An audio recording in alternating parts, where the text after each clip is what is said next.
Hello everyone, welcome back to my YouTube channel study point. आज हम लोग IMO के चैप्टर 8 जो कि है कंपेयरिंग क्वांटिटीज़ के पार्ट 2 के कुछ क्वेश्चंस डिस्कस करने जा रहे हैं। तो चलिए शुरू करते हैं। Question number 11, select the incorrect match. इनमें से कौन सा इनकरेक्ट है हमें चूज़ करना है।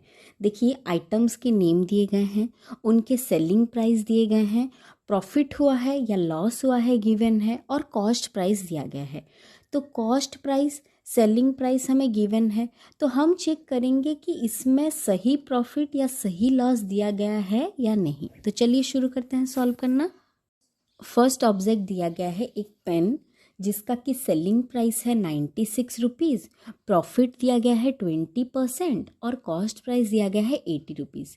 देखिए, देखते ही पता चल रहा है कि selling price is more than cost price. इसका मतलब ये है कि प्रॉफिट हुआ है, तो प्रॉफिट का परसेंटेज जो दिया गया है उसे हम चेक कर देंगे। प्रॉफिट परसेंटेज को चेक करने के लिए फॉर्मूला क्या है? Profit percentage is equals to selling price minus cost price, that is normal profit, by cost price into 100। तो कर लेंगे 96 माइनस 80 बाय 80 इंटू 100। 96 से 80 जाने से आएगा 16 बाय 80 इंटू 100, 0 0 कैंसिल। तो टोटल न्यूमरेटर को मैंने मल्टीप्लाई कर लिया है 160 by 8, that is equals to 20%। मतलब प्रॉफिट परसेंटेज सही दिया गया है। सेकेंड ऑब्जेक्ट दिया गया है सोफ़ा, जिसका कॉस्ट प्राइस दिया गया है 8000, सेलिंग प्राइस 7000 और लॉस का परसेंटेज दिया गया है 12 होल 1/2%। तो लॉस परसेंटेज को चेक करेंगे उसी तरह से, cost price minus selling price जो कि है लॉस, क्योंकि देखिए यहाँ पे कॉस्ट प्राइस ज़्यादा है और सेलिंग प्राइस कम, इसीलिए लॉस हुआ है, बाय कॉस्ट प्राइस इंटू 100। देखिए, फॉर्मूला में हमेशा डिनोमिनेटर में कॉस्ट प्राइस रहेगा।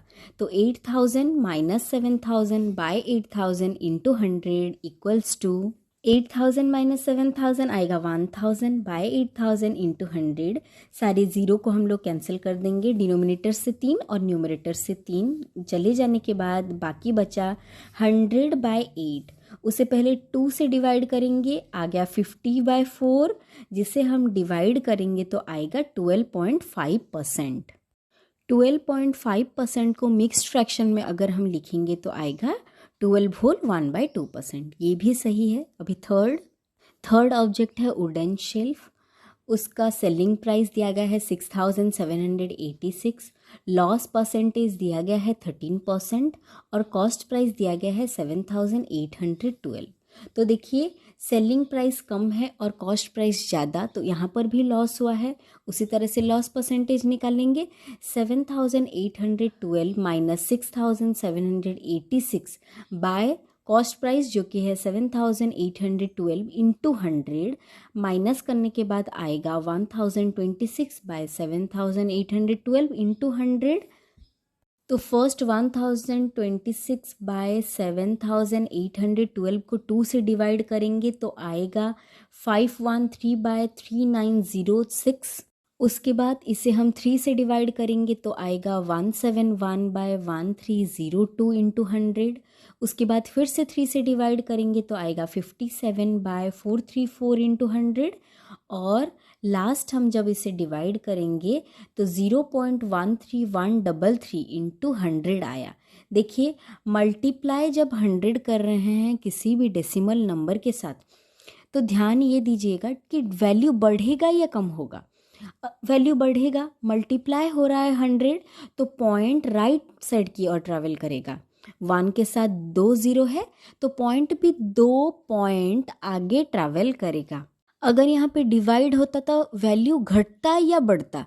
तो डिवाइड हो रहा है मतलब वैल्यू कम होगा, तो पॉइंट लेफ्ट साइड की ओर ट्रैवल करेगा। आप इसी तरह से भी सोच के कर सकते हैं पॉइंट, अगर आप कंफ्यूज होते हैं तो आंसर आ गया 13.133%, जबकि इसका दिया गया है 13%। तो ये 13% से ज़्यादा होना चाहिए था, तो ये गलत है, इसीलिए ऑप्शन सी हो जाएगा आपका करेक्ट आंसर। देखिए, जब भी डेसिमल के साथ 100, 1000, 10 वाले डिनोमिनेशन वाले किसी को हम मल्टीप्लाई या डिवाइड कर रहे हैं, तो पहले ये ध्यान देंगे कि वैल्यू बढ़ रहा है या घट रहा है। अगर वैल्यू बढ़ रहा है तो पॉइंट राइट साइड की ओर ट्रैवल होगा, और अगर वैल्यू कम हो रहा है तो पॉइंट लेफ्ट साइड की ओर ट्रैवल होगा। और कितना ट्रैवल होगा? 1 के साथ जितने ज़ीरो हैं उतने पॉइंट और उतने प्लेसेस आगे या पीछे ट्रैवल होगा। चलिए नेक्स्ट, फोर्थ में दिया गया है T set, selling price 1526, profit percentage 9%, cost price 1400। तो प्रॉफिट परसेंट को चेक करेंगे, selling price minus cost price by cost price into 100, जिसे सॉल्व करने के बाद आ रहा है 126 बाय 1400 इंटू 100, 0 0 कैंसिल हो गया, 126 बाय 14 जिसे डिवाइड करने के बाद आएगा 9%। और यहाँ पे तो क्वेश्चन नंबर 11 का आंसर सी हो जाएगा करेक्ट आंसर, जो कि है incorrect. Question number 12, the simple interest on a sum of money is 4/9 of the principal.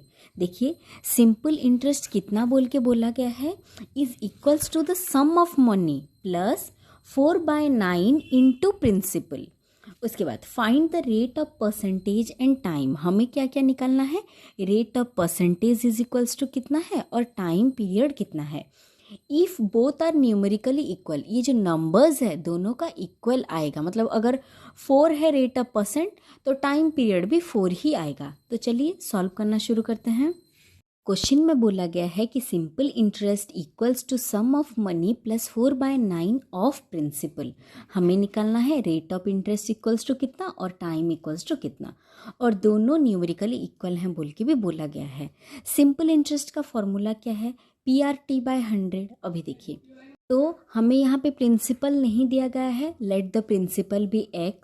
उसके बाद रेट ऑफ इंटरेस्ट और टाइम सेम बोला गया है, तो हम लोग ले लेंगे कि rate of interest equals to n% और time period is equals to n years. Formula में अभी सभी को पुट कर देंगे। बोला गया है कि simple interest equals to 4/9 of principal.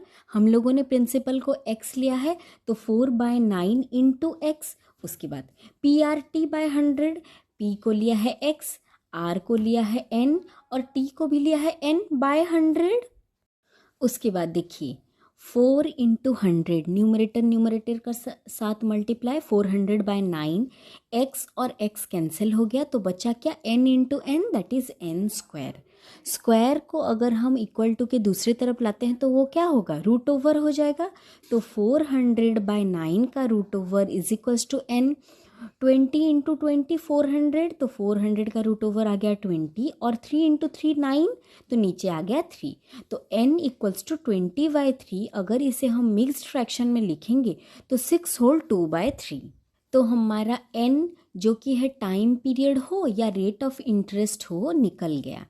उसके बाद टाइम आ गया 6 whole 2/3 years, that is 6 whole है मतलब पूरा 6 ईयर, और 2/3 ईयर का मतलब है, देखिए पूरे ईयर को हम अगर 3 पार्ट में डिवाइड करेंगे, एक ईयर में 12 मंथ्स हैं, उसे 3 पार्ट में डिवाइड करेंगे तो 1 पार्ट में 4 मंथ्स आएंगे, तो 2 पार्ट दैट इज 8 मंथ।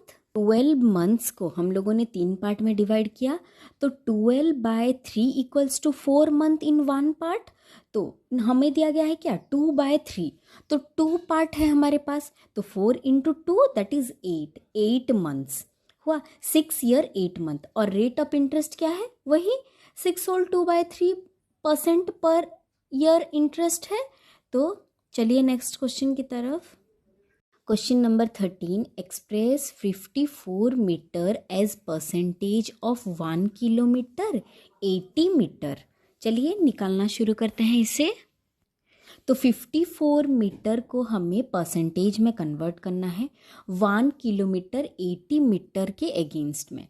तो 1 kilometre is equals to 1000 metre, 1000 metre plus 80 is equals to 1080 metre. तो परसेंटेज निकालने के लिए क्या करेंगे, 54/1080 इंटू 100, 0 0 कैंसिल हो गया। न्यूमरेटर को ऊपर मैंने मल्टीप्लाई करके डिनोमिनेटर में 108 को लिख लिया है। यहाँ पे 54 2 ज़ा 108 और 2 5 ज़ा 10, तो 5%, रिमेनिंग रहा बस 5% आंसर आपका। चलिए नेक्स्ट क्वेश्चन। यहाँ पे मैंने 10 और 108 को पहले 2 से डिवाइड किया है, 2 5 ज़ा 10, 254 ज़ा 108, उसके बाद 54 कैंसिल हो गया, 5% रिमेनिंग रहा, तो आपका आंसर है 5%. In a fruit godown 1600 kg mangoes are stored. एक फ्रूट गोडाउन में 1600 मैंगोज को स्टोर किया गया था. If 23% of them, 23% of 1600 mangoes are rotten, then how much mangoes are good in their godown? तो देखिए, जो 23% ऑफ द टोटल मैंगोज, चलिए निकालना शुरू करते हैं. फ्रूट गोडाउन मैंगोज है कितना, 1600 kg. 23% of total mangoes are rotten, मतलब ख़राब हो चुका है.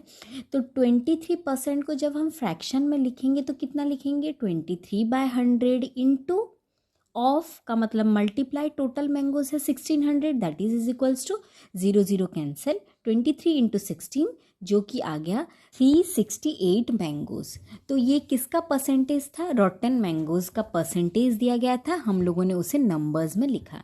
तो गुड मैंगोज कितने बचे, टोटल से माइनस कर लेंगे, 1600 माइनस 368 आ गया 1232 kg. और यहाँ पे बोला गया है हमें क्या निकालना है, कितने मैंगोज अच्छे हैं. तो हम लोग इसे और एक तरीके से भी निकाल सकते हैं. देखिए, हमें यहाँ पे रॉटन मैंगोज के परसेंटेज दिए गए हैं, तो गुड मैंगो के परसेंटेज कैसे करेंगे, 100 माइनस 23 कर लेंगे, तो आ गया 77%. तो अभी 77% of total equals to good mangoes, तो 77/100 इंटू 1600. देखिए सेम तरीका है, वहाँ पे रॉटन का परसेंटेज दिया गया था, हम लोगों ने पहले रॉटन नंबर्स निकाले और माइनस कर डाला. तो यहाँ पे हम डायरेक्टली गुड का परसेंटेज निकाल के गुड के नंबर्स को निकाल सकते हैं. तो उसी तरह से आ गया 1232 kg ओनली. चलिए नेक्स्ट क्वेश्चन की ओर. Question 15. A man sell 2 horses for ₹4000 each. 2 horse थे उसके पास, एक को 4000 में बेचा है, तो दोनों को 8000. Neither losing nor gaining in the deal, मतलब ये जो कॉस्ट प्राइस और सेलिंग प्राइस है इसमें कोई डिफरेंस नहीं है, ज़ीरो डिफरेंस है, इसीलिए ना ही लॉस हुआ है और ना ही गेन हुआ है. If sold 1 horse at a gain of 25%. अगर सोचिए एक हॉर्स को उसने बेचा है by gaining 25%, then other horse को क्या क्या होगा, लॉस में बेचा होगा, ताकि बैलेंस रहे और ज़ीरो प्रॉफिट ज़ीरो लॉस हो. तो दूसरे को कितने लॉस में बेचा है हमें निकालना है. तो चलिए सॉल्व करना शुरू करते हैं. देखिए 2 horses for 4000 each, no loss no gain, इसका मतलब है cost price equals to selling price, इतना गिवन है. If he sold 1 horse at a gain of 25%, the other horse sold at loss of what percent हमें निकालना है, और हमें बोल दिया गया है कि selling price equals to cost price. तो चलिए, selling price of both the horses equals to 2 into 4000, that is equals to 8000. अभी हमें कॉस्ट प्राइस निकालना है. कॉस्ट प्राइस का फॉर्मूला क्या है, 100 into selling price by 100 plus profit percentage. ये फॉर्मूला है कॉस्ट प्राइस को निकालने के लिए. तो देखिए, सेलिंग प्राइस दिया गया है 4000 ईच हॉर्स का, बाय 100 प्लस प्रॉफिट का परसेंटेज, गेन परसेंटेज भी गिवन है, दैट इज 25 इक्वल्स टू, अभी 100 इंटू 4000 बाय 100 प्लस 25 को सॉल्व करेंगे. तो इससे सॉल्व करने के बाद आ रहा है 3200. देखिए यहाँ पे हम लोगों ने कॉस्ट प्राइस क्यों निकाला, आपको लग रहा होगा. देखिए फर्स्ट बात, ये बोला है कि 2 हॉर्सेस को खरीदा, एक को उसने बेचा 25% गेन में, 25% गेन में बेचा, तो 4000 में बेचा है. तो उसका कॉस्ट प्राइस क्या होगा, कितने में खरीदा होगा, जबकि उसने 25% गेन में बेचा है. तो हमें एक हॉर्स के कॉस्ट प्राइस को निकालना पड़ेगा. देखिए वही पता चल गया कि एक हॉर्स को उसने खरीदा है 3200 में और बेचा है 4000 में, इसमें उसका 25% गेन हुआ है. अभी दूसरे हॉर्स की बारी, जिसको कि लॉस में बेचा है. क्वेश्चन में बोला गया है उस मैन का ना ही लॉस हुआ है ना ही गेन हुआ है, मतलब जिसने में खरीदा उतने में ही बेचा है.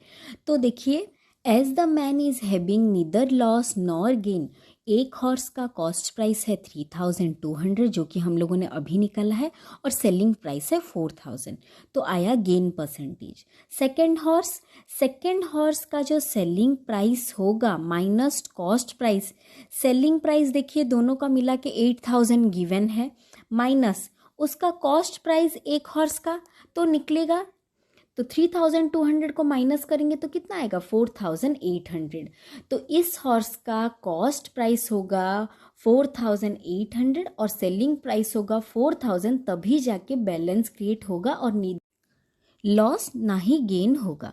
तो सेकेंड हॉर्स के कॉस्ट प्राइस को निकालने के लिए हम क्या करेंगे, दोनों हॉर्स के selling price minus cost of one horse जो कि हम लोगों ने निकाला है, इसके बाद आ रहा है 4800, तो कॉस्ट प्राइस ऑफ दूसरा हॉर्स है 4800 और सेलिंग प्राइस हमें दिया गया है 4000।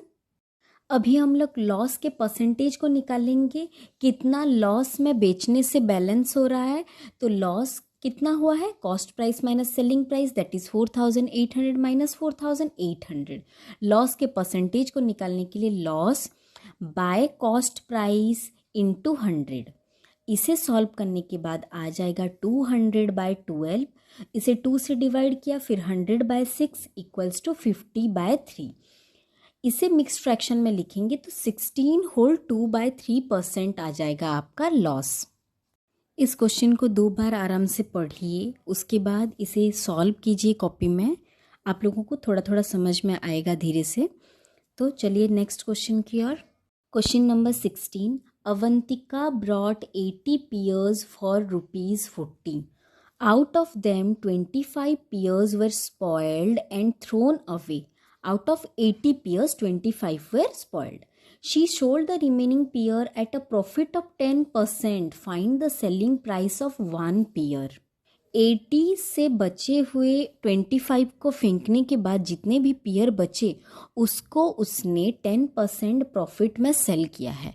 हमें एक पियर के कॉस्ट को हमें निकालना है, तो सॉल्व करना शुरू करते हैं। Avantika brought 80 pears for ₹40, given है 25 pears out of 80 were spoiled, remaining pears were sold at 10% profit, selling price of one pear हमें निकालना है।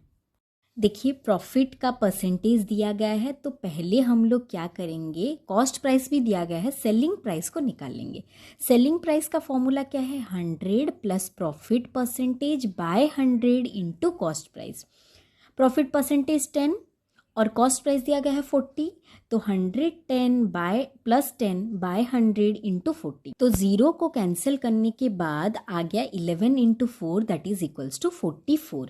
यहाँ पे मैंने 110 प्लस 10 गलती से लिख लिया है, वो 100 प्लस 10 होगा दैट इज 110 इंटू 40 बाय 100। उसके बाद देखिए 25 पियर्स वर स्पॉइल्ड, कितने बचे, तो 80 minus 25 that is equals to 55, तो सेलिंग प्राइस ऑफ 55 पियर हम लोगों ने निकाला है अभी 44 रुपीज़ बोल के, तो वन पियर का कितना होगा 44/55 दैट इज इक्वल्स टू 4/5, इसे डिवाइड करने के बाद आएगा 0.80, एक पियर का कॉस्ट आ गया 0.80। चलिए चलते हैं नेक्स्ट क्वेश्चन की ओर। Question number 17, Mini purchased a dozen of handkerchiefs for ₹60।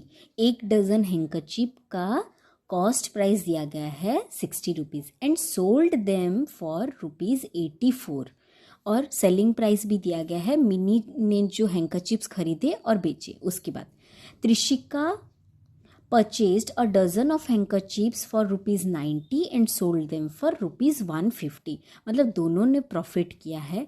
whose profit percentage is more and by how much? अभी गिवन लिख लेंगे, मिनी का 1 डजन हैंकरचीप ₹60 जो कि है कॉस्ट प्राइस और बेचा है 84 जो कि है सेलिंग प्राइस। उसी तरह से Trishika 1 dozen handkerchief ₹90 cost price and 150 selling price.